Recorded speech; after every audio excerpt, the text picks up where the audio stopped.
अंतर्राष्ट्रीय बाजारों में गहरी मार पड़ती हुई और उसका असर स्क्रीन पर आप देख रहे हैं एसजीएक्स निफ्टी पर भी दिखाई देगा। निक्केई जैसा बाजार 3% नीचे, लेकिन शांघाई सबसे बड़ा पेन पॉइंट 8% टूटा है।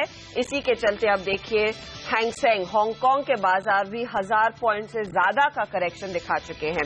अंतर्राष्ट्रीय बाजारों में हमने देखा है गहरा सेल ऑफ आता हुआ और उसी का असर आज भारतीय बाजारों के ओपनिंग ट्रेड पर भी साफ दिखाई देगा। कितने कमजोर खुलेंगे ये बड़ा सवाल है। इसका जवाब शायद अब तुरंत मिलने की तैयारी में अब से कुछ सेकंड्स में जब भारतीय बाजारों की शुरुआत होगी प्री ओपनिंग सेशन में। लेकिन उससे ज्यादा दिक्कत है रुपए की कम। रुपए में 66 तो गिवन है कि उसके नीचे खुलना ही है। क्या 67 होल्ड हो पाएगा, ये सबसे बड़ा सवाल है और इसका जवाब मिलने की तैयारी। पहली टिक आपकी स्क्रीन पर आती हुई 250 अंक नीचे निफ्टी है। सेंसेक्स भी 250 अंक नीचे, 8050 वो लेवल है जहां पर निफ्टी खुलता हुआ दिखा है 3% के नुकसान के साथ। इस वक्त ये है संकेत। आइए कमजोरी कहां है। Banks, axis bank, bank of Baroda, ICICI, जाहिर सी बात है कि यहां पर कमजोरी होना तय है। 10% के आसपास का कट यहां पर आपको नजर आएगा। भेल 10% नीचे। ऐसा लग रहा है कि वो 10% का बैच ऑर्डर या जो फ्लोपी कहते हैं ना, उस तरह की प्री ओपनिंग सेशन में किसी ने चलाई है तो सारे स्टॉक्स आपको 10% नीचे दिखेंगे। कम से कम 5-6 स्टॉक ऐसे हैं। लेकिन मेरी नजर इस वक्त रुपए पर है। मैं देखना चाहूँ 6647 ये शुरुआत हुई है रुपए की। 66 रुपए 47 पैसे पर बेहद कमजोरी के साथ रुपए ने शुरुआत की। नया 2 साल का निचला स्तर 1% का कट रुपए में, उतना ही कट जितना शुक्रवार को डॉलर का कमजोरी देखने को मिली थी। तो कह सकते हैं कमजोरी जरूर है लेकिन उतना बुरा हाल करेंसी का नहीं है जितना शायद हो सकता था। फिर भी 66-47 ये लेवल है। 1% का नुकसान। हमारे साथ सुब्रमण्यम शर्मा साहब हैं, ग्रीनबैक फॉरेक्स के डायरेक्टर, और रुपए पर एक राय लेते हैं।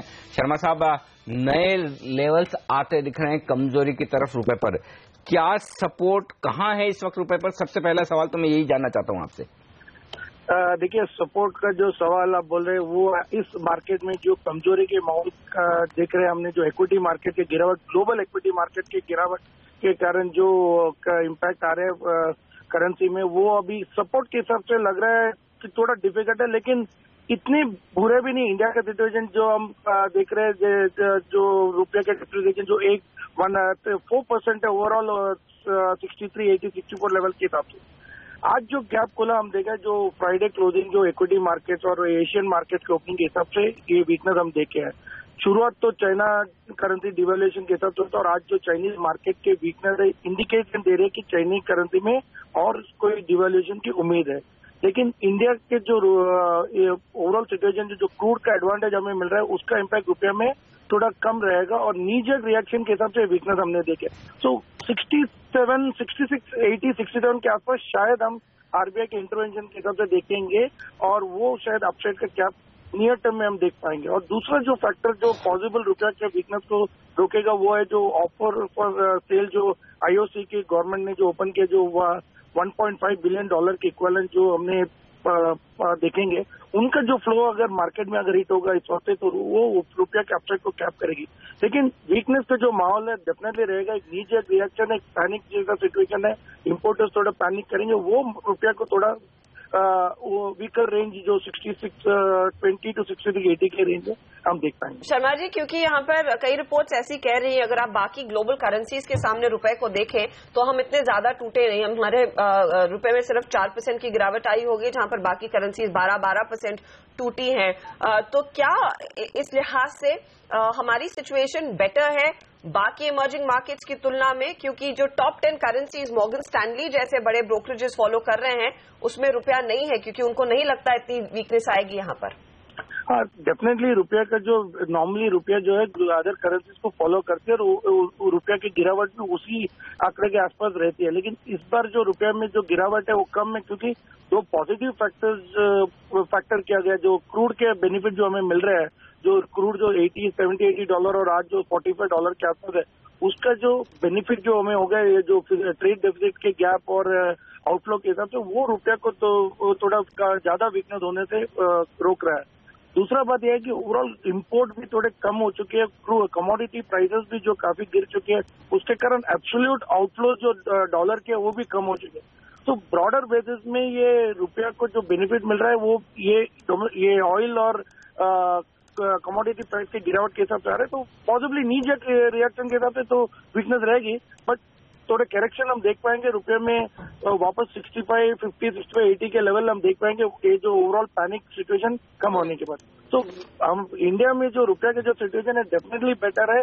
आरबीआई के जो पैरामीटर है, रघुराम राजन के जो पॉलिसीज के हिसाब से जो फील गुड फैक्टर है, वो रुपये को ज्यादा वीकनेस होने से बचा सकती है। चलिए, तो ज्यादा वीकनेस नहीं होगी, लेकिन होगी तो जरूर, ये बात तो तय है।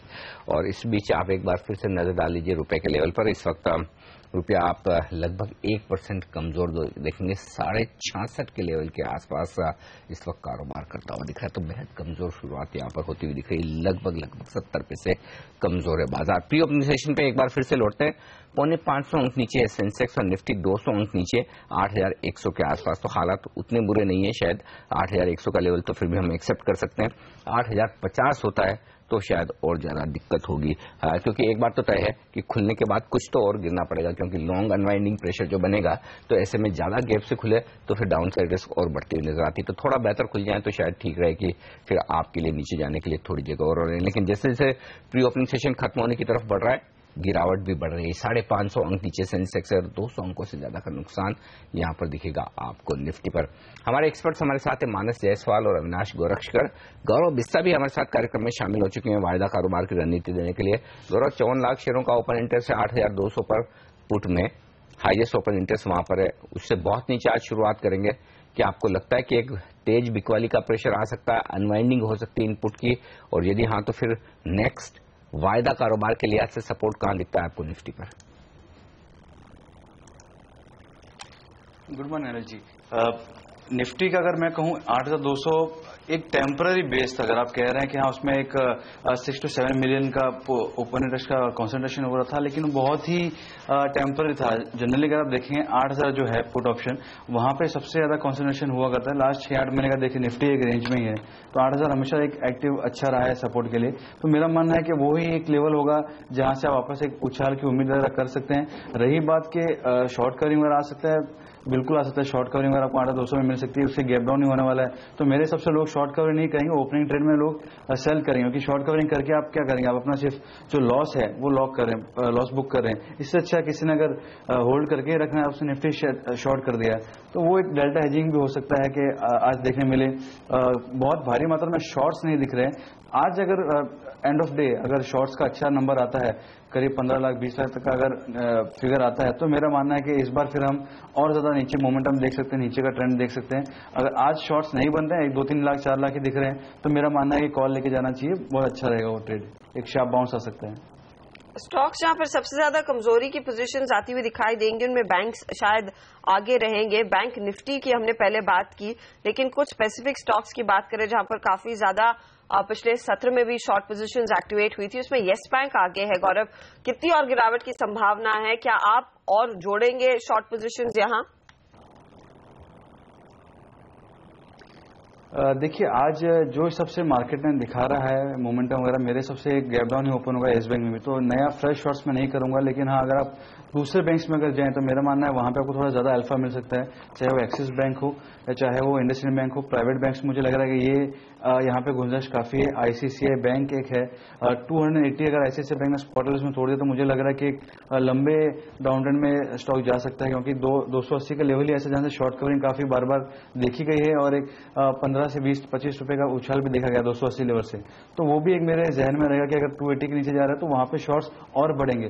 तो जो ऑलरेडी चीज गिर चुकी है 800 से 650 तक आ चुका है ऑलमोस्ट ओपनिंग में, अगर ये येस बैंक, तो उससे अच्छा है कि मैं दूसरे स्टॉक्स में जहां पे गुंजाइश ज्यादा है गिरने की, तो वहां पे मैं फोकस ज्यादा करूंगा मैं।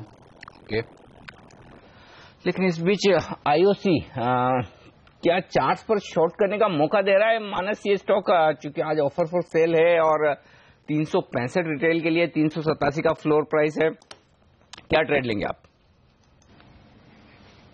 देखिए, जितने भी ऑयल मार्केटिंग कंपनीज हैं उनके चार्ट्स तो बेहतर दिखते हैं, और इस तरह के चार्ट्स पे कभी भी करेक्शन आए तो वहां पर खरीदारी करनी चाहिए। जहां तक बात आईओसी की है, आईओसी अपने 200 डे मूविंग एवरेज के पास ट्रेड कर रहा है। I think 200 day moving average 370-375 की रेंज में है, तो मैं नहीं समझता यहां पर शॉर्ट क्रिएट करनी चाहिए। अगर एक गैप डाउन ओपनिंग दिखे और स्टॉक अपना 200 डे मूविंग एवरेज के आसपास सस्टेन करने की कोशिश करे तो मेरे हिसाब से वहां पर बाय करना चाहिए विद स्टॉप लॉस ऑफ 340। 340 के स्टॉक से खरीदारी करने की राय है इस वक्त। कोई स्टॉक फार्मा स्पेस में गौरव वायदा कारोबार में जो आपको लगता हो कि आप खरीदारी करेंगे बड़ी गैप डाउन ओपनिंग के बाद में? देखिए, लार्ज कैप से ही मैं जुड़ा रहना चाहूंगा जस्ट फॉर डे और टू। सिप्ला अच्छा लग रहा है मुझे और सन फार्मा लग रहा है कि इसमें पोजीशंस बने थे, थोड़ी बहुत बिकवाली आई थी। बिकवाली इन द सेंस ये गौरव ये वाकई में थोड़ी बहुत देखी गई थी, लेकिन मेरा गौरव ये वाकई में खरीदना चाहेंगे या फिर मैं पूछ रहा हूँ इसलिए आप बोल रहे हैं? नहीं, पूछेंगे तो मैं ये कहूंगा कि अभी मेरे इसमें कोई राय नहीं है। मैं आपसे बड़ा प्रेम करता हूँ, आपके इतना तो मैं जरूर कह दूंगा, ऑनेस्टली कह दूंगा। लेकिन हाँ, ये सच है क्योंकि अगर आप देखेंगे, अगर आप रुपए की बात करें नीचे गिर रहा है तो जो एक्सपोर्ट ओरिएंटेड काउंटर्स है, जैसे आईटी में अगर मुझे कहें तो मुझे हाँ आईटी अभी भी अच्छा लग रहा है। आप फार्मा की कहेंगे तो हाँ एक बार कर सकता हूँ। एफएमसीजी में अगर आप कहेंगे कि हाँ 330 के ऊपर आईटीसी अच्छा लग रहा है। लेकिन आप मिडकैप्स की बात करें तो मैं अभी एक या दो मिडकैप्स होंगे जो मुझे थोड़े बहुत अच्छे लगेंगे, लेकिन उसके लिए भी मैं होल्ड करूंगा लेवल्स के लिए। बट हाँ, सिप्ला और सन फार्मा मुझे लग रहा है क्योंकि एक अच्छा 840 जो मूवमेंट आया है, तो मेरा मानना है कि निचले स्तरों में अगर मिल रहा है तो उसमें गुंजाइश काफी अच्छी है वापस बाउंस बैक वगैरह की। तो मेरा मानना है कि एक बार के लिए ट्रेड कर सकते हैं। यहाँ पर अविनाश, आपको क्या लग रहा है कि क्या वाकई में वो एक अपॉर्चुनिटी रहेगी? सन फार्मा ऑफकोर्स एक लॉजिकल ट्रेड है, रुपए की कमजोरी इन कंपनियों को फायदा दिलाएगा, लेकिन आज के दिन अगर किसी ने हिम्मत करके कोई स्टॉक लेना है, चाहे वो फार्मा में हो, टेक्नोलॉजी में हो, वो कौन सा रहेगा? आई थिंक मैं समझता हूँ कि आईटी में डेफिनेटली जिस प्रकार का रुपया डिप्रिशिएट हुआ है, मेरे ख्याल से कहीं ना कहीं तो मार्जिन में डेफिनेटली इन कंपनीज को फायदा होगा। मेरे ख्याल से टीसीएस है, एचसीएल टेक्नोलॉजीज है। हर्षदा, मुझे लग रहा है कि अगर खरीदना भी है तो कोई जल्दबाजी ना करे, क्योंकि आई थिंक मार्केट जिस पॉइंट पे है 8000 का लेवल, जैसे मैंने भी पहले भी कहा, काफी क्रिटिकल है। अगर 8000 का लेवल टूटता है तो डिस्पाइट ये जो रुपया का बेनिफिट्स हम अभी एक्सपेक्ट कर रहे हैं, इन द शॉर्ट टर्म आपको देखने को मिलेगा कि ऐसे शेयर भी आपको शायद गिरावट में देखने को मिले।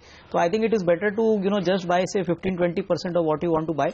बैलेंस मेरे ख्याल से आप मार्केट्स का मूवमेंट देखिए, जो अभी तो लग रहा है कि 8000 का लेवल भी होल्ड करने के लिए शायद एक बड़ा चैलेंज रहेगा। चलिए, एक बार प्री ओपनिंग सेशन सेटल हो गया तो वहां नजर डाले थे। 635 अंक नीचे है सेंसेक्स, सिर्फ 2.5% नीचे है, और निफ्टी 3% नीचे, 250 अंक नीचे, 8055 के आसपास। तो जो 7950 8050 की रेंज जो मैं समझ रहा था कि जहां पर बाजार सपोर्ट लेने चाहिए, तो वहां पर उस रेंज का हाई एंड तो आपके सामने। मिड कैप इंडेक्स 3% नीचे और बैंक निफ्टी 350 पॉइंट नीचे, 17400 17450 की रेंज जो हम कह रहे थे वहीं पर खुल रहा है 17450 पर। तो निफ्टी और बैंक निफ्टी तो हमारे पहले सपोर्ट लेवल पर खुल रहा है। अब देखना है कि यहां से कितनी कमजोरी बढ़ती है या नहीं। आइए इंडेक्स देख लें, कौन से इंडेक्स आज प्रेशर बनाएंगे। पहले ही बात तो ये कि सारे के सारे इंडेक्सेस लाल निशान में, एक भी हरे निशान में है नहीं। पीएसयू बैंक 5% नीचे, रियल्टी इंडेक्स 5%, लेकिन छोड़ दीजिए, उसमें कोई एक भी निफ्टी में वजन रखने वाला या वो सब स्टॉक्स क्वालिटी के हिसाब से खत्म ही हो गए। तो खाली बैंक हैं जो 5% पीएसयू बैंक नीचे, 3.5% प्राइवेट बैंक नीचे। ओवरऑल बैंक निफ्टी 3.5% नीचे है ओटो, जिसका बड़ा वेटेज है, 3% नीचे मेटल्स, जिसका अच्छा वेटेज है। ये दो बड़े इंडेक्स और है। फार्मा, आप देखिए, फार्मा जिसे हम डिफेंसिव समझ रहे थे, फार्मा इंडेक्स भी 3% नीचे दिख रहा है इस वक्त, तो वहां पर भी मार तो पड़ेगी, ये बात पक्की है। एफएमसीजी को डिफेंसिव समझा जाता है, 2.5% नीचे एफएमसीजी इंडेक्स है। तो सब जगह अक्रॉस बोर्ड सेलिंग प्रेशर आपको दिखेगा, ये बात है। रुपए पर एक बार फिर से नजर डालें, क्योंकि करेंसी मार्केट में क्या कहीं कोई सुधार हुआ है कि वैसे ही हालत है। लगभग 1% नुकसान दिख रहा है मेरे ख्याल से। 42 यहाँ पर 66 रुपए 42 पैसे, जी ये लेवल है। 60 पैसे का नुकसान रुपए में अभी भी बरकरार। एक बात बताएं गौरव, अगर फिर 8050 के आसपास शुरुआत हो तो क्या हेजिंग के लिहाज से 8000 का पुट खरीदना चाहिए? देखिए, हेजिंग के लिए मैं नहीं कहूंगा कि लेना चाहिए, क्योंकि जैसा भी अविनाश जी ने कहा कि 8000 तोड़ दिया, फिर एक और फ्रेश सेलिंग वगैरह आएगी, इसमें और कॉन्सेंट्रेशन वगैरह बढ़ेगा। लेकिन 250 पॉइंट नीचे अगर आप लेंगे तो आपको 50 या 60 पॉइंट्स का होगा, तो हेजिंग आपकी होगी नहीं, क्योंकि बाय डेफिनेशन आपका हेजिंग का मतलब है कि आपका लॉसेस कम होना चाहिए। अगर आप यहां से लेंगे तो आप अपने लॉसेस रेस्ट्रिक्ट करेंगे, आप उसको हेज नहीं कह पाएंगे फिर।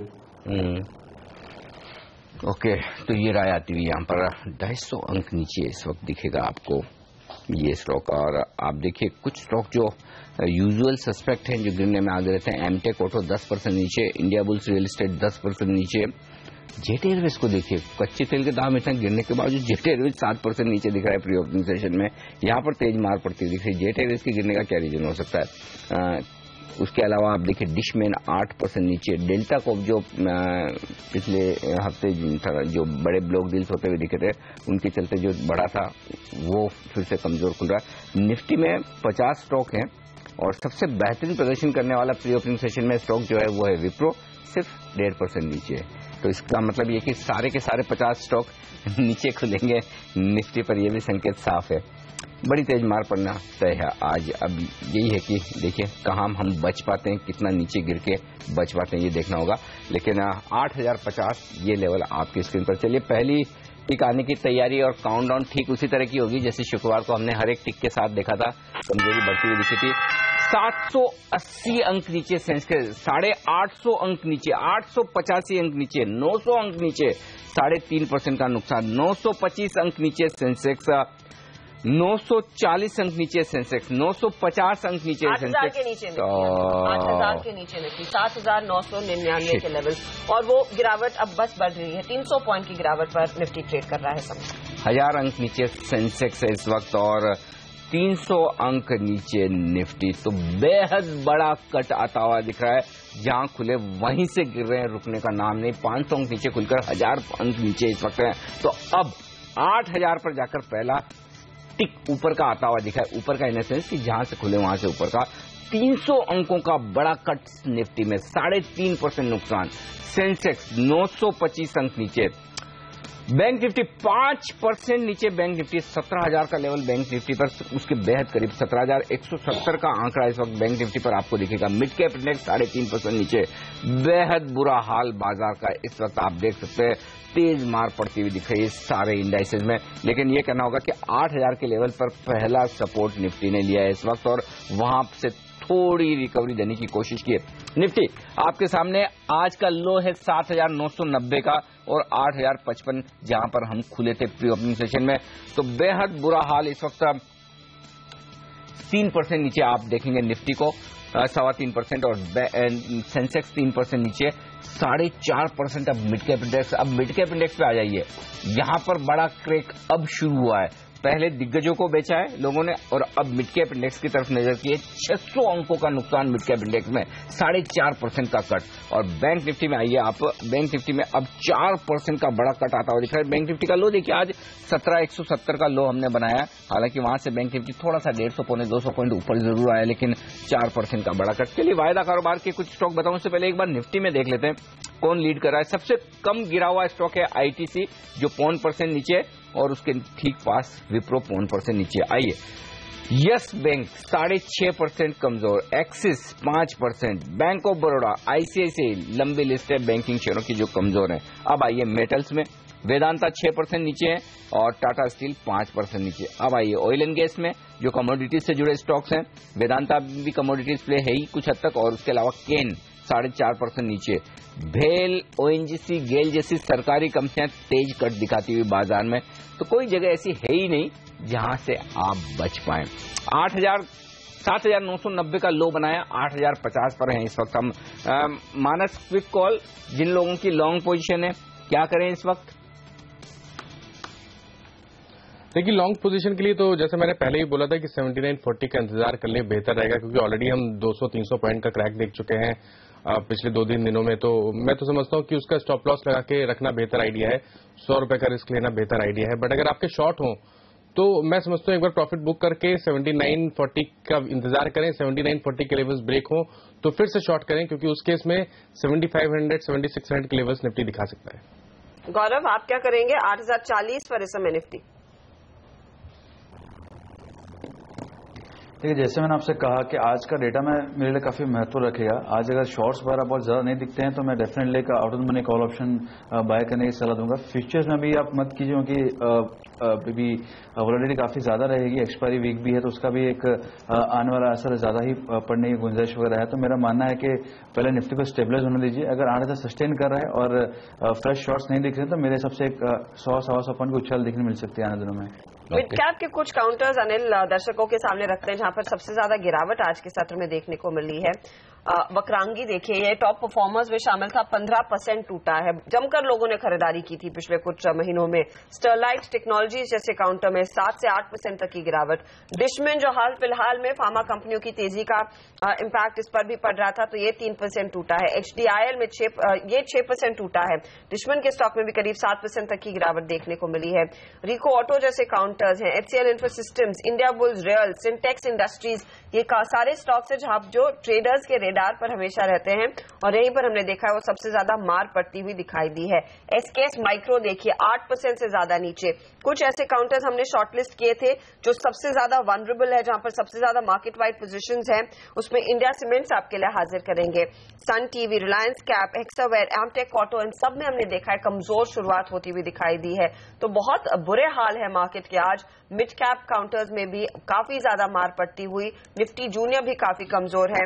यहां पर कुछ और स्टॉक्स में आप देखिए, स्पेशलिटी रेस्टोरेंट्स हो, Pantaloon, Parsvnath, KSK energy ventures, across the board वो सेल साइड की पोजीशंस और बड़े पैमाने पर हमने देखा है वो शॉर्ट पोजीशंस एक्टिवेट होती हुई दिखाई दी हैं।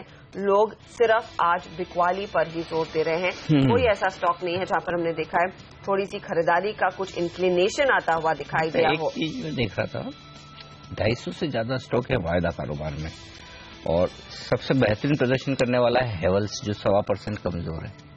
एक भी शेयर ऐसा नहीं है पूरी F&O स्पेस में जो आज ऊपर खुला हो, एक भी नहीं। और अब देखिए जो कुछ रिकवरी शुरुआत में हुई थी, जो थोड़ी बहुत शॉर्ट कवरिंग हुई थी वो फिर से खत्म। 8,000 पर फिर से निफ्टी आ रहा है, 900 अंक नीचे फिर से सेंसेक्स हो चुका है। बैंक निफ्टी अब लीडरशिप ले रहा है, 4.25% का नुकसान बैंक निफ्टी में। इससे आपको अंदाजा लगेगा कि किस तरह के हालात है। तो अब फिर से कमजोरी काफी बढ़ती दिख रही। वायदा कारोबार के कुछ स्टॉक बता दूं आपको।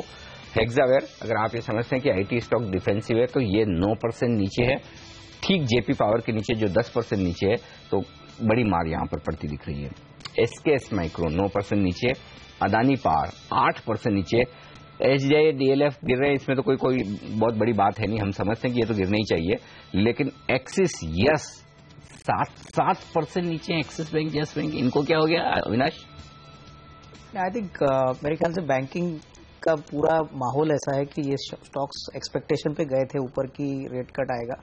मेरे ख्याल से आई think clearly private sector banks में अभी भी मुझे लग रहा है कि इस प्रकार की अगर सेलिंग कंटिन्यूसली होगी तो शायद it would be better to wait and watch Anil, क्योंकि ऑलरेडी हमने देखा है कि ये सारे शेयर जो है वो मेरे ख्याल से ज्यादातर ये एक्सपेक्टेशन पे बढ़े थे कि इकोनॉमी में थोड़ी बहुत सुधार आएगी, मानसून अच्छा होगा, रेट कट आएगा। तो I think clearly in the short term I think it is better to stay away. या हाई बीटा ऑब्वियसली काउंटर्स है, तो जितने ज्यादा तेजी से बढ़ते हैं उतने ही तेजी से गिरते भी है।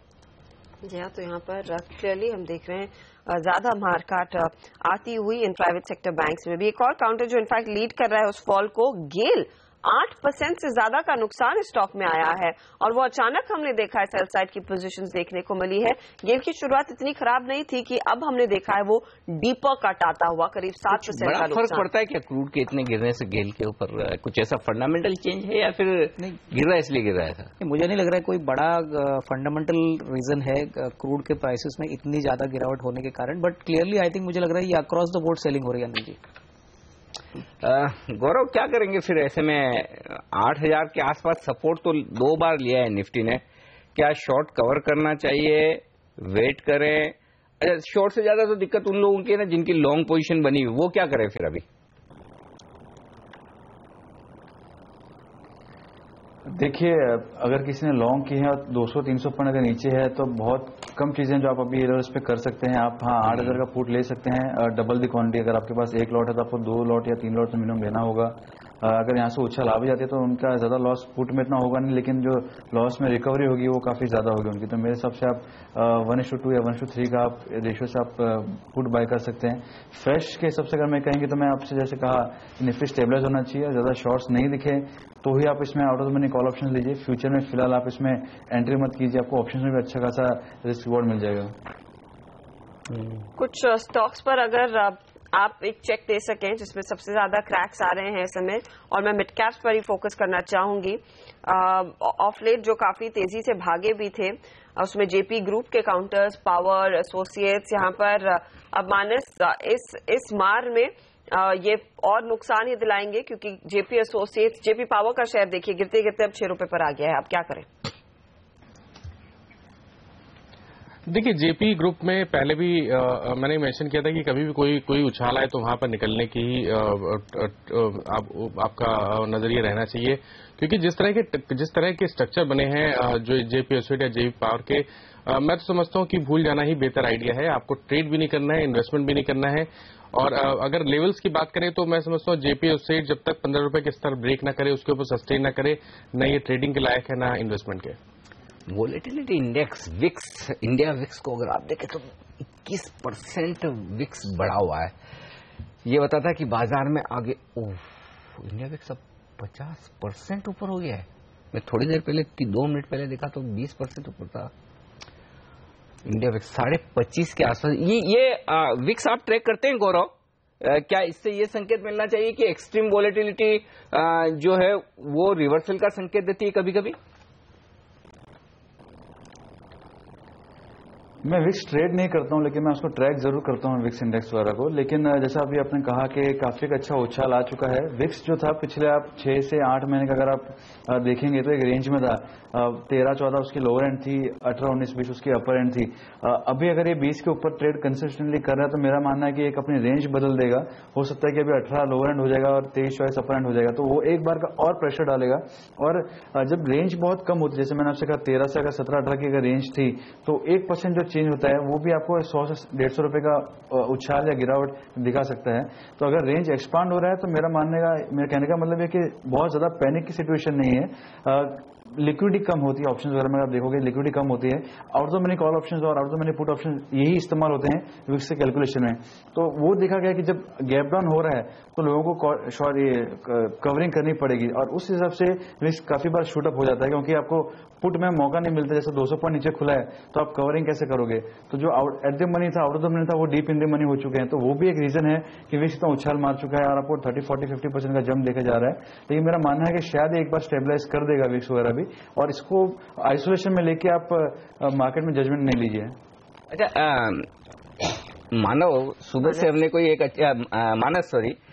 सुबह से हमने कोई एक भी अच्छी बात तो अभी तक की नहीं है, तो एक मैं थोड़ा पॉजिटिव व्यू आपसे लेना चाहता हूं। अब मुझे ये बताएं कि इंट्राडे में निफ्टी के चार्ट्स पर किस लेवल के ऊपर की रिकवरी दिखे तो आप ये कहेंगे कि 7,990 का जो आज का लो है वो एक बार की आज के लिए टेम्पररी बॉटम बन गया है, और अब लॉन्ग पोजीशन है तो पैनिक में बेच के न जाएं, थोड़े ऊपर का इंतजार करें। तो पहला लेवल तो ये, जिसके ऊपर निकलेगा तो फिर आप ऐसा सोचेंगे।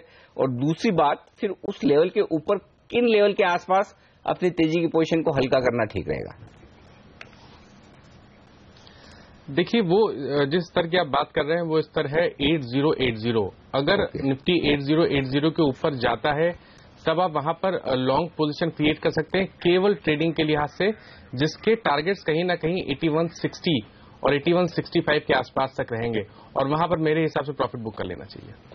8080 के ऊपर निकले तो फिर तेजी का सोचिए। 8165 अल्टीमेट लेवल हो सकता। अभी तो 8080 में ही पसीना आ जाएगा। 50 पॉइंट नीचे, 50 पॉइंट तो मतलब पता नहीं हो पाएगा नहीं हो पाएगा। वो है ना, कहते कि ये हमसे ना हो पाएगा, तुमसे ना हो पाएगा, ये तुमसे ना हो पाएगा, ये हमसे ना हो पाएगा, सबसे ना हो पाएगा। मुश्किल है, देखते हैं 8080 पार होता है नहीं। लेकिन गौरव ये बताएं फिर अब बैंक निफ्टी के लिए फिर क्या लेवल है? हमें अब 17,350 पर हम 700 नीचे ट्रेड कर रहे हैं। यहां पर भी वही सवाल है मेरा आपसे, जो मैं गौरव से भी पूछ रहा था, माफ कीजिएगा मानस से भी जो पूछ रहा था, कि किस लेवल के ऊपर फिर बैंक निफ्टी निकले तो आप ये कहेंगे कि शॉर्ट मत रहिए, या तेजी करने वाले ट्रेडर्स के लिए अब रिलीफ है, और फिर ऊपर का लेवल क्या होगा जहां पर हल्का हो जाना चाहिए? देखिए 17,500 17,600 ये एक जोन काफी इंपॉर्टेंट होगा। अगर बैंक निफ्टी यहाँ से रिकवरी दिखा रहा है तो मेरा मानना है कि और आगे आपको 700-800 पॉइंट तक की रिकवरी देखी जा सकती है। ये लेवल इसके लिए इंपॉर्टेंट है क्योंकि अगर आप पिछले 3 या 4 सीरीज का अगर देखेंगे, एक्सपायरी का डेटा देखेंगे, 17,500 बैंक निफ्टी 2-3 बार आया था, वहां से आपको शॉर्ट रोल्स कम हो गए थे, शॉर्ट कवरिंग देखी गई थी। 17,500 से बैंक निफ्टी ने 1,000-1,200 तक की भी उछाल दिखाई थी। तो वो जो रेलेवेंस था 17,500 का वो काफी बढ़ गया था और अभी ये 17,500 के नीचे ट्रेड कर रहा था। मेरा मानना है कि ये बहुत ही ज्यादा क्रूशियल लेवल है। 17,500 के नीचे अगर हम लोग 1-2 दिन ट्रेड करते हैं, क्लोजिंग देते हैं, तो मेरा मानना है आने वाले में और यहाँ से 4-5% की आपको गिरावट देखी जा सकती है। और अगर आज हम लोग फॉर्चुनेटली अगर हम लोग 17,500 के ऊपर क्लोजिंग दे देते हैं तो मेरा मानना है कि हाँ आने वाले दिनों में एक अच्छी रिकवरी, एक शार्प रिकवरी देखी जा सकती है। 18,000 पे मैं 18,100 पे थोड़ा प्रॉफिट बुक करना चाहिए अगर 17,500 सस्टेन कर रहा तो, और वो अगर होल्ड कर लिया तो फिर हम लोग वापस अपर ट्रैजेक्टरी में आ जाएंगे। लेकिन ये लेवल्स पे ना मैं शॉर्ट की सलाह दूंगा ना मैं लॉन्ग की दूंगा। हाँ अगर इसके नीचे क्लोजिंग दिख रही है तो आप पुट वगैरह ले सकते हैं, out of the money put option, otherwise ये बहुत क्रूशियल लेवल पे है। क्रूशियल लेवल्स पर मार्केट शॉर्ट भी नहीं करना है, लॉन्ग भी नहीं और करना बहुत मुश्किल है उस पोजीशन में बैठना कि आप चुपचाप उस स्क्रीन को बस फिसलते हुए देखते रहें। एक स्टॉक जिसकी काफी धुलाई हो रही है वो है SKS माइक्रो। अविनाश, इसमें ऐसा क्या हुआ है कि स्टॉक 11% से ज्यादा टूटा है? ये वायदे बाजार में हम देख रहे हैं सबसे ज्यादा मार खा रहा है, शायद उस वजह से हम देख रहे हैं ज्यादा पोजीशंस लिक्विडेट हो रही है। लेकिन क्या आपको लग रहा है यहाँ पर और गहरी मार आती हुई दिखाई देगी कि क्या काफी ज्यादा पोजीशंस यहाँ पर तेजी की आई थी? आई थिंक F&O साइड पे ही सेलिंग दिख रही है। मुझे लग रहा है कि अगर हम कंपनी के नतीजे देखें तो परफॉर्मेंस डेफिनेटली काफी अच्छा है, बट क्लियरली अगर हम नियर टर्म की बात करें तो एक्सपायरी का वीक है। तो मुझे लग रहा है कि हो सकता है कि जिस प्रकार की बढ़त हमने F&O की पोजीशंस की ओपन इंटरेस्ट में देखी थी, इस कारण ही स्टॉक में आपको ये गिरावट देखने को मिलेगी। मुझे नहीं लग रहा है कोई फंडामेंटली कोई बड़ा चेंज हुआ है। यहाँ पे जो बड़े इन्वेस्टर्स है, जो FIs है, वो अभी भी बने हुए हैं। तो I would say that this kind of fall is definitely largely due to F&O and more importantly market sentiment इस प्रकार का है कि अक्रॉस द बोर्ड हमको सेलिंग देखने को मिली है। अब हमारे साथ बाजार के जाने माने एक्सपर्ट अजय बग्गा साहब भी स्टूडियो में आ चुके हैं। अजय सर, गुड मॉर्निंग, स्वागत है आपका सीनियर से आवाज पर। क्या हो रहा है? देखिए, ग्लोबल है, ब्लैक मंडे बन रहा है और बन रहा है मतलब बना नहीं, अभी तक कुछ बाकी है आई थिंक, और बाकी है। 11 बजे तक मार्जिन कॉल्स आएंगे, बास्केट सेलिंग होने वाला है, पेन है, यहाँ से और गिरेगा। लेकिन कितना और झटका लग सकता है और हम कितना इस इंटरनेशनल मार्केट के ट्रिगर पर और टूटेंगे? देखिए अर्शिदा, कुछ कह नहीं सकते। टेक्निकल्स तो आप दिखाएंगे कि वो डेथ क्रॉस बन गया, ये हो गया, वो हो गया और नीचे जाने वाला है। फंडामेंटल्स के तौर पे ज्यादा अच्छी खबर नहीं थी ऑलरेडी भारतीय ट्रेंड्स के चलते भी। अब ट्रेंड पूरी तरह से बदल गया है। जो हमेशा कह रहे थे कि हम एक लॉन्ग टर्म बुल मार्केट में, are we rethinking that line? नहीं, उतना तो नहीं, मेरे ख्याल से ओवरसोल्ड हो जाएगा, बट अभी मैं कह रहा हूं कि आज में आपको इससे भी नीचे और दिखेगा। प्रॉब्लम ये, मैं सोचता था कि ओवरसोल्ड होगा, लेकिन अभी भी पुट कॉल रेशियो 0.85, खाली 3 बेसिस पॉइंट कम हुआ है। गौरव, उस लिहाज से तो क्या अभी भी जो तेजी की पोजीशन है वो तो कटी नहीं है, लगता है अभी भी कटना बाकी है? अच्छा, दूसरा एक और मैं आपसे ये पूछना चाहता हूँ कि किस लेवल पर पुट कॉल रेशियो अगर इंट्राडे में दिखे तो आप ये कहेंगे कि अब शॉर्ट कवर कर लीजिए?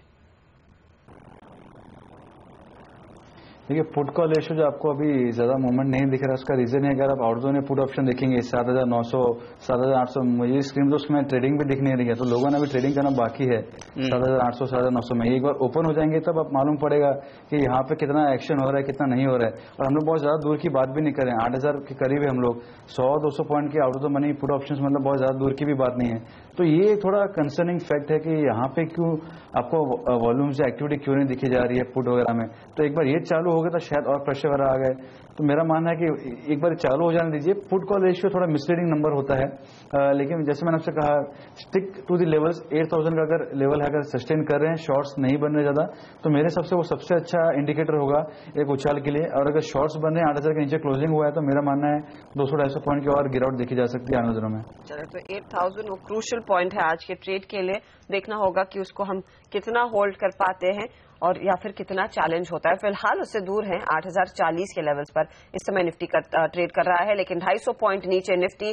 सेंसेक्स 800 पॉइंट से ज्यादा की गिरावट पर कारोबार करता हुआ। बैंक निफ्टी में करीब 700 अंकों की नरमी देखने को मिली। यह है फिलहाल मार्केट की ताजा हाल। हमारे साथ अजय बग्गा हैं, अविनाश कुरक्षकर और साथ ही साथ टेक्निकल्स पर हम बात कर रहे हैं। मैंने अभी जस्ट ऑप्शंस के डेटा खोले हैं, एक्चुअली आप देखें तो कोई ज्यादा पोजीशन खत्म हुई नहीं है। 54 लाख शेयरों का ओपन इंटरेस्ट मैं 8,200 पर देख रहा हूं, जो शुक्रवार की क्लोजिंग में था हाईएस्ट ओपन इंटरेस्ट जहां पर है। और अभी तक जो ओपन इंटरेस्ट में चेंज है नेट 2 लाख शेयरों का ये 8200 में, और सबसे ज्यादा ओपन इंटरेस्ट यही कम हुआ है, 2 लाख शेयरों का कम हुआ है। इसका मतलब ये कि अब हो सकता है वॉल्यूम के लिहाज से आप देखें कि 11 लाख शेयरों का वॉल्यूम हुआ है यहाँ पर, लेकिन अगर 54 लाख शेयरों का ओपन इंटरेस्ट वहां पर था और उस लेवल के नीचे जो बाजार डिसिसिवली ट्रेड कर रहा है, इसका मतलब ये कि अभी भी बहुत ज्यादा पुट राइटर्स जिन्होंने 8,200 के पुट बेचे हुए उनकी कवरिंग तो अभी तक हुई नहीं, तो काफी कुछ डैमेज होना बाकी। तो अजय जो आप कह रहे हैं ना, उस बात में दम लग रहा है। Thank you Anil for a change. नहीं भले मतलब उससे हमारी हालत खराब हो रही है, लेकिन दम लग रहा है कि अभी भी लोगों ने है ना छोड़ी नहीं है तेजी की पोजीशन। देखिए हम तो हर वक्त हम सीधी बात करते हैं और आप उसको अप्रिशिएट भी करते हैं। तो फंडामेंटल्स तौर पे देखें, ऐसी टेक्निकल्स आज जैसे मार्केट में आपको बहुत खराब माहौल दिखाएंगे, टेक्निकल्स आज नहीं देखने चाहिए, वो साइड में बैठना चाहिए। फंडामेंटल्स के तौर पे आप देखें तो बहुत इंडोनेशिया और भारत में रिफॉर्म माइंडेड प्राइम मिनिस्टर आए थे, उतनी तेजी से रिफॉर्म्स हुए नहीं हैं। तो अगर कुछ भारत की कहानी बेटर होती तो हम कह सकते हैं कि आप बने रहिए पोजीशंस में। हम यही कहेंगे अभी साइड पे बैठना बेटर है। ये रिवर्स भी होगा मार्केट, और एक आध दिन 2 दिन में होपफुली रिवर्स होगा। बट जिस तरह से यूएस फ्यूचर्स 2.5-3% नीचे हैं, तो इमर्जिंग मार्केट भारत जैसा आप नहीं उम्मीद कर सकते। दूसरी बात हमें जो हर वक्त हर्ट करती है कि हमारा ज्यादा लिक्विड मार्केट है, हमारा ज्यादा बड़ा मार्केट है। ताइवान जैसा मार्केट भी थाईलैंड बन जाता है जब ऐसे बिक वाली आती है, और हमारे मार्केट से लोग माल बेच के निकल सकते हैं। तो हमारे लार्ज कैप तो आप ये कह रहे हैं कि एफआईएस को आने दीजिए, जाने मत दीजिए। नहीं, हम जाने देते हैं आसानी से। बाकी मार्केट्स में अनिल जी इम्पैक्ट बहुत ज्यादा है, निकाल नहीं पाते, तो माल हमारा ज्यादा बिकता है। 2000 करोड़ से ज्यादा की बिकवाली हुई नेट फ्राइडे को भी।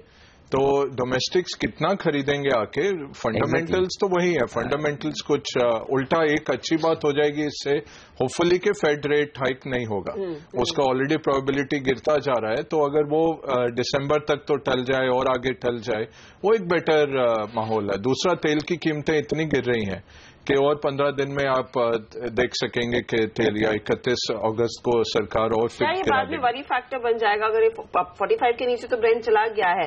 तो जिस बात की हम इतनी ज्यादा खुशी मना रहे थे, क्या ये हमें कुछ पेन भी देगा आगे? सी पेन ग्लोबल तौर से हर्षदा, क्योंकि आप देखें 200 बिलियन का कैपेक्स जो है बड़े ऑयल प्रोड्यूसर्स ने ऑलरेडी कट किया है, इससे और होगा। दूसरा, हमारे इतने रेमिटेंस आते हैं मिडल ईस्ट की इकोनॉमी से, वहां पे आप मंदी देख रहे हैं। सो ये ग्लोबल इकोनॉमी में बैठने के नतीजे से पेन तो आएगा। ऐसा नहीं है कि एक तरफा मार्केट है, बट हम यह भी कहेंगे कि आप घबराहट में निकालें ना पोजीशन। लॉन्ग जो है आपके निकाल भी नहीं रहे लोग, क्योंकि मैं आपको बताऊं, कुछ डेटा देता हूं अजय, बड़ा इंटरेस्टिंग डेटा है जी। पोजीशन कहां कम हो रही है? रिलायंस पावर 7.5% ओपन इंटरेस्ट कम हुआ है, अदानी पावर 6.5%। हालांकि एक्सपायरी का वीक वैसे देखा जाए तो सितंबर के आंकड़े भी देखने चाहिए, लेकिन मैं सिर्फ और सिर्फ अगस्त के आंकड़ों के बेसिस पर बता रहा हूं, क्योंकि अभी भी 4 दिन चलिए, 3 दिन और है। तो जहां पोजीशन कम हो रही है वो 2 पावर स्टॉक्स हैं, अदानी पावर और रिलायंस पावर, और आपको पता है ट्रेडर्स के स्टॉक हैं, तो वहां कम हो रही है। सबसे पहला तो ये।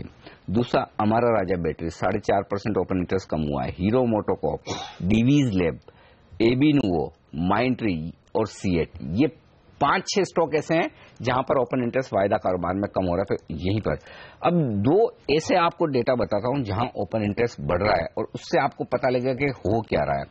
निफ्टी 9.5% ओपन इंटरेस्ट बढ़ा है, मुश्किल से 15 मिनटों में, 20 मिनटों में, और यानी कि उस लिहाज से आप देखिए 14 लाख शेयर नए जुड़े हैं। तो शॉर्ट्स बन रहे हैं निफ्टी में, शॉर्ट्स बन रहे हैं बैंक निफ्टी में, 8% ओपन इंटरेस्ट बढ़ गया है, और यहां पर लगभग 2.25 लाख शेयर नए जुड़ गए।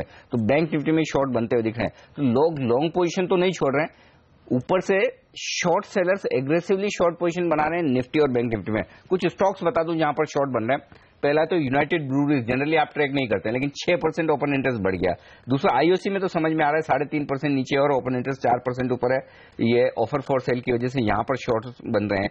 Reliance infra, Century Textile, Bajaj, auto stocks में जमकर शॉर्ट्स बन रहे हैं। तो एक ये स्पेस है।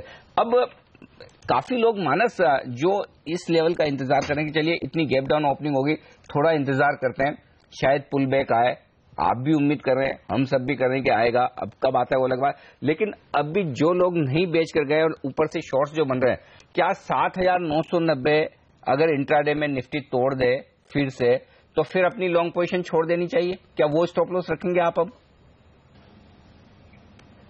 देखिए, अगर आप इंट्राडे ट्रेडर हैं तो मैं तो समझता हूं कि 8010 ज्यादा इंपॉर्टेंट है। अगर 8010 के नीचे निफ्टी इंट्राडे में ट्रेड करेगा तो बिकवाली अभी और बढ़ेगी।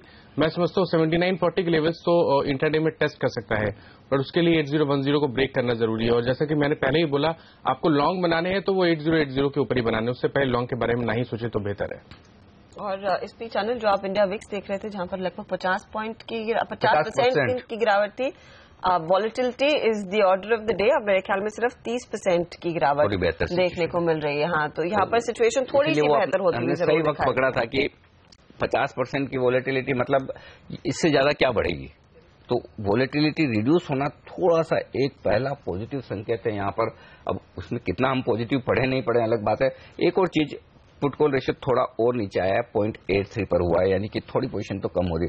लेकिन अजय, ये सब तो देखिए ट्रेडर के लिए हम इतनी बातचीत कर रहे हैं, डे टू डे वाला मामला है।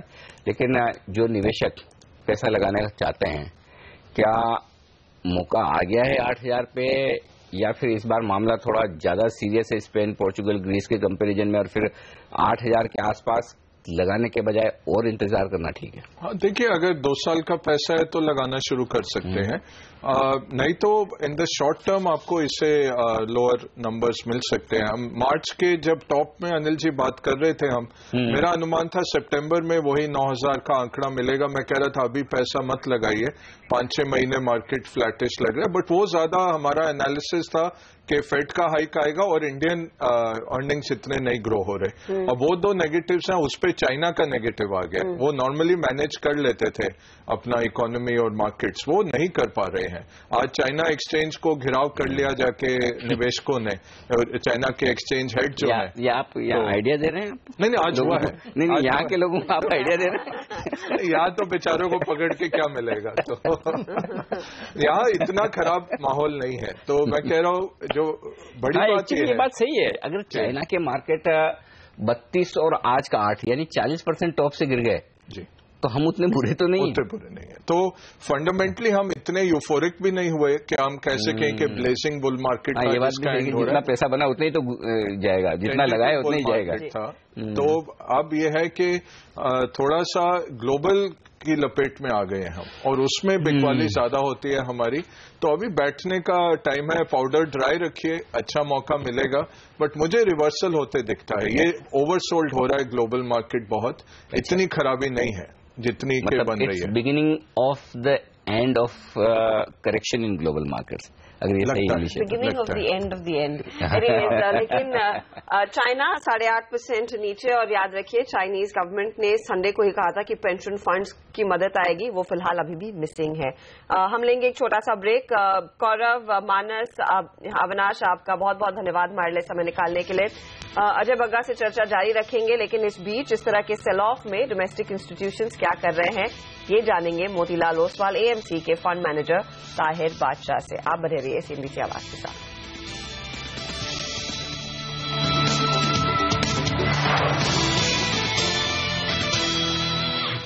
नुकसान 850 अंकों का, सेंसेक्स पर 3% की गिरावट, और निफ्टी है 260 अंक नीचे, 3% ये भी।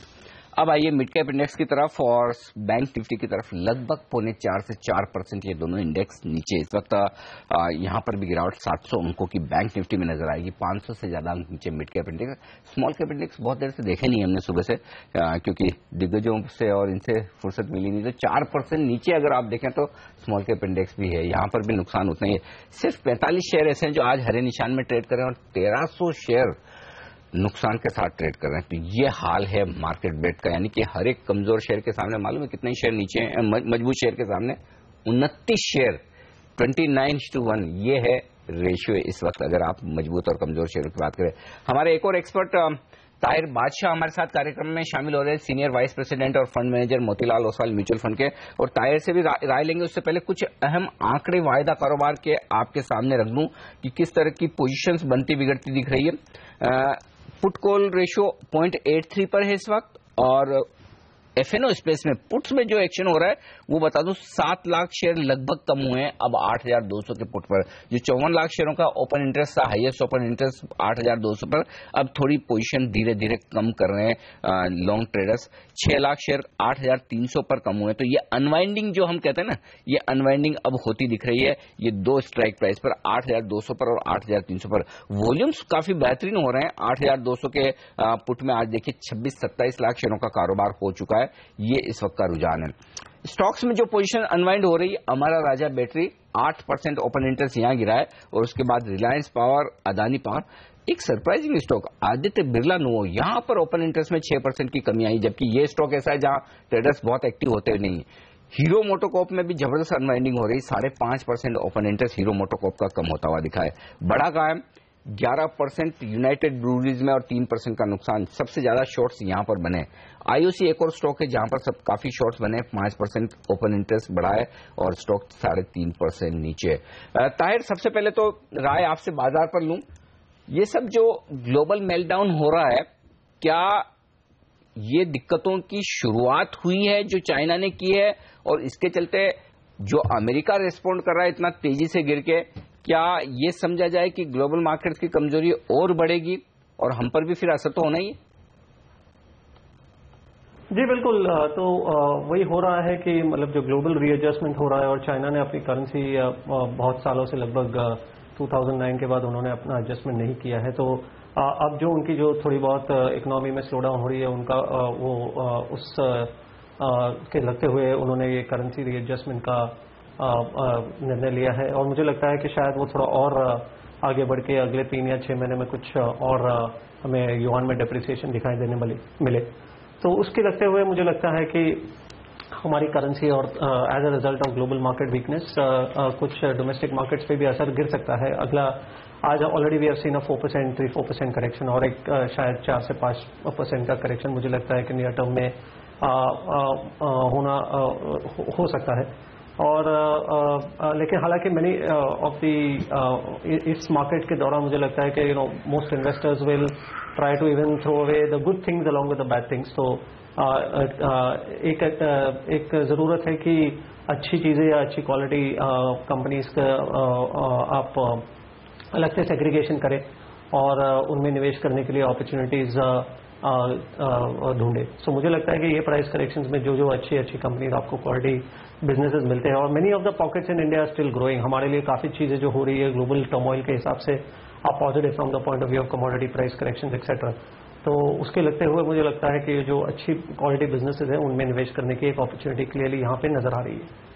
क्योंकि आपने कहा 4 to 5% का करेक्शन ड्यू है, ताहिर आप एक फंड चलाते हैं और यहाँ पर पिछले सत्र में भी हमने देखा जहाँ पर FIIs ने लगभग 250 करोड़ की बिकवाली की। डोमेस्टिक इंस्टीट्यूशंस ने उसके सामने कुछ खरीदारी करने की कोशिश की है 1000-1200 करोड़ तक की। लेकिन क्या आपको लग रहा है फिर 8000 के आसपास ये खरीदारी का फिगर और बढ़ेगा? आप जैसे फंड मैनेजर्स क्या सीधा कॉल ले रहे हैं कि आप और पोजीशंस अग्रेसिवली शायद बढ़ाएं भारत में? जी बिल्कुल। मुझे लगता है कि इन हाइंडसाइट हमने बहुत सारी बार ऐसे देखा है कि ग्लोबल मेल्टडाउन्स के कारण, पर्टिकुलरली ग्लोबल मेल्टडाउन्स के कारण we seen very sharp corrections in the market in the past also.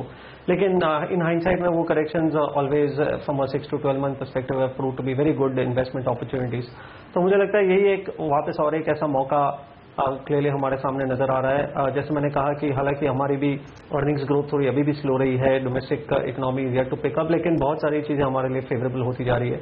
और हमारी जो ओवरऑल इकोनॉमी की जो कंस्ट्रक्ट है right now in terms of our trade deficits, our inflation levels, सब तरीके से करेंसी एंड रिजर्व पोजीशन, सब तरीके से हम रिलेटिवली बेटर पोजीशन है compare to many other countries even emerging markets. तो क्लियरली हमारे लिए बाउंस बैक करना और रेजिलियंट रहना इस मार्केट टर्मोइल में विल बी मच ईजियर। और उसके चलते हुए मैं ऐसे सलाह देना चाहूंगा कि जो इस करेक्शन में मौका मिल रहा है उसका जितना हो सके फायदा उठाया जाए। बिल्कुल। हमारे साथ देश के जाने माने टेक्निकल एक्सपर्ट S2Analytics.com के सुदर्शन सुखानी भी इस वक्त कार्यक्रम में शामिल होंगे। सुखानी साहब, देखिए, बग्गा साहब से बात की, बग्गा साहब बोल रहे थे शॉर्ट टर्म में मार्केट और गिर सकता है, थोड़ा सावधान रहें। हमारे साथ ताहिर हैं, ताहिर फंड मैनेजर हैं, हर गिरावट में इनके तो पैसा लगाने का मौका है, वो कह रहे हैं खरीदारी कीजिए, उनकी बात भी सही है। अब ये बताइए मुझे आपकी, क्या टेक्निकली हम निफ्टी में या बैंक निफ्टी में कहीं कोई बड़े मंदी के मार्केट की तरफ तो नहीं घुस रहे हैं? क्या वो कोई ऐसा कोई संकेत है क्या आपके पास? जी नमस्कार। नहीं, ऐसा कोई संकेत नहीं है कि हम बड़ी मंदी में जा रहे हैं। हम 8,000 के आसपास पहुंच रहे हैं, जो कि हम पहुंच गए हैं। वो एक पैटर्न टारगेट था और जो कि 2-3 दिन में ही पूरा हो गया। हो सकता था 10 दिन लगाता, पर इस बार 2 दिन ही उसमें लिया। वो तो मार्केट की इच्छा पर होता है। ये कोई जरूरी नहीं होता है कि 8,000 पर बाजार रुक जाए, और हल्की मंदी सुस्ती थोड़ी बहुत चल सकती है। हम करेक्शन में है, करेक्शन कहाँ रुकेगा ये कोई नहीं बता सकता। 8,000 है, 7500 है, 7200 है, ये कहना मुश्किल है। पर है करेक्शन, यानी कि जो लंबी अवधि का बुल मार्केट शुरू हुआ था वो बरकरार है। अब उसमें जो करेक्शन आने हैं वो स्वाभाविक है, उसको कोई रोक नहीं सकता। फिर इस आज के लिहाज से सुदर्शन, आप किस लेवल को वॉच करेंगे? अगर आपने सुबह में ट्रेड लिया है तो किन लेवल्स पर आपकी नजरें हैं आज? नहीं, आज तो कोई सुबह ट्रेड होता ही बनता ही नहीं था। हमने ट्रेड लिया था बृहस्पतिवार शाम में, दोपहर में, और शुक्रवार सुबह, जब आपके अंग्रेजी चैनल में ये बार बार कहा था कि शॉर्ट हो जाओ। आज तो उस शॉर्ट पोजीशन को कवर करना चाहिए निफ्टी और बैंक निफ्टी दोनों में, और आज कहीं ट्रेडिंग नहीं बनेगी। ट्रेडिंग इतने वोलेटाइल मार्केट्स में नुकसान करती है। सुदर्शन, मुझे ये बताइए कि फिर किस लेवल के ऊपर निकलेगा निफ्टी या बैंक निफ्टी तो आप खरीदेंगे? अब शॉर्ट तो आपने कवर कर लिया, खरीदेंगे कब? अब बिल्कुल आप सही पूछ रहे हैं। खरीदने के लिए लेवल की जरूरत नहीं है, खरीदने के लिए मार्केट में स्टेबिलिटी की जरूरत है। अगर जहां हम हैं 8,050 में दिन भर मार्केट यहां रह जाए इसके आसपास, तो ये अपने आप में शॉर्ट टर्म खरीदी का एक वातावरण माहौल बना देगा। तो लेवल की जरूरत नहीं है। बल्कि अनिल जी, अगर ये वी शेप रिकवरी करे ना, यहां से 100 पॉइंट ऊपर चला जाए, तो वहां खरीदना बहुत डर है, खरीदने में बहुत डर है। ये तो यहां रुक जाए वही खरीदने का संकेत हो जाएगा। ओके, और ना गिरे तो बेहतर। एक स्टॉक जिसमें शायद खरीदारी हो, पता नहीं, आप बताएं अजय। IOC सरकार ने भी सही मुहूर्त देख के इसका आज ऑफर फॉर सेल खोला है कि 9,500 करोड़ सरकार को भी आज ही चाहिए बाजार से। ये बताए कि 365 ये प्राइस होगी रिटेल के लिए, पैसा लगाना चाहिए? नहीं, मुश्किल है। मैं पर्टिकुलर स्टॉक तो अनिल जी नहीं बोलूंगा। नहीं, ऑयल मार्केटिंग कंपनी आपको हमेशा पसंद रही है। हाँ। अब ये एक मौका मिल रहा है इस गिरावट में, ऑफर फॉर सेल आज सरकार ने खोला है। ऑयल मार्केटिंग कंपनीज में करेक्शन भी हुआ है, अच्छे लग रहे हैं अभी भी हमें, तो ऑन अ फंडामेंटल बेसिस देखे जा सकते हैं। अच्छा, ये बताएं ताहिर कि आप क्या, देखिए वैसे तो ये बात सही है कि हर इन्वेस्टर का अपना रिस्क प्रोफाइल अलग होता है, और उस लिहाज से किसको कहाँ क्या पैसा लगाना चाहिए आपका मेरा अलग हो सकता है। लेकिन फिर भी एक जनरल ओपिनियन के लिहाज से मैं आपसे जानना चाहता हूं कि अगर किसी को फंड में पैसा लगाना है, म्यूचुअल फंड में पैसा लगाना है, तो वैल्यूएशंस के हिसाब से, रिस्क रिवॉर्ड रेशियो के हिसाब से इस वक्त कौन से फंड बेहतर हैं? लार्ज कैप्स या फिर mid cap small cap share fund? This will depend बहुत हद तक कि अंडरलाइन कॉम्पोजिशन ऑफ फंड्स क्या है, और उनमें ग्रोथ की जो एक्सपेक्टेशन है और ग्रोथ की जो पोटेंशियल है वो क्या है, और हर फंड की वो कंस्ट्रक्शन अलग रहेगी। तो मुझे लगता है कि हालांकि ओवरऑल म्यूचुअल फंड्स में निवेश करना बनता है, लेकिन आप कौन से फंड्स का सिलेक्शन करेंगे, चयन करेंगे, उसका आपको उसके इंटरनल्स देख के या उनके फंड्स का, उनके स्टॉक्स की जो कॉम्पोजिशन है वो देख के आपको डिसीजन लेना होगा। मैं ये कहूँगा कि मार्केट लेवल से ज़्यादा इंडिविजुअल स्टॉक लेवल्स को डिटरमिन करना बहुत एक आसान काम है, क्योंकि you know what kind of companies आपको कौन से लेवल पे पसंद है, और बहुत ज़्यादा पसंद है अगर वो और ज़्यादा करेक्ट हो जाती है तो I would say that Nifty से ज़्यादा हम इंडिविजुअल स्टॉक्स के लेवल्स पे ध्यान रखें, और अगर हमें ऐसे कोई लेवल्स दिखाई देती है जहाँ compare to long term earnings growth valuations बहुत अच्छे कंफर्टेबल हो जाते हैं, तो मुझे लगता है कि वो क्लियरली हमारे लिए at least from a fund perspective वो निवेश लायक बन जाते हैं। तो चलिए, ये राय है बाजार पर, फंड्स पर, स्टॉक्स पर। वक्त है हमारे तीनों एक्सपर्ट से विदा लेने का। अजय जी, ताहिर सर और साथ ही सुदर्शन सर, आप सबका बहुत बहुत शुक्रिया CNBC आवाज के लिए आज वक्त निकालने के लिए इस खास दिन और तो ये कमजोरी का माहौल, 800 अंकों का नुकसान सेंसेक्स पर, निफ्टी 250 अंक नीचे 8000 के लेवल को होल्ड किया। देखना होगा बाकी का दिन किस तरह का गुजरता है, लेकिन फिलहाल पहला सौदा में आज के लिए इतना ही। लेकिन फोकस रहेगा कमोडिटी मार्केट्स पर भी, क्योंकि कच्चे तेल में गहरी मार पड़ी है, तो एमसीएक्स कितना कमजोर खुलेगा वो देखेंगे। और क्या इस इक्विटी के सेल ऑफ में और कमोडिटी के सेल ऑफ में क्या सोने में खरीदारी जमकर होगी, वो एक बड़ा सवाल है। इक्विटी वालों का काम हो गया जी, अब भगवान कमोडिटी वालों को बचाए। God bless commodity markets. लेकिन शायद एक अपॉर्चुनिटी है सोने में तेजी की पोजीशंस और बढ़ने की, उस पर रहेगी नजर। आप बने रहिए CNBC आवाज के साथ। नमस्कार।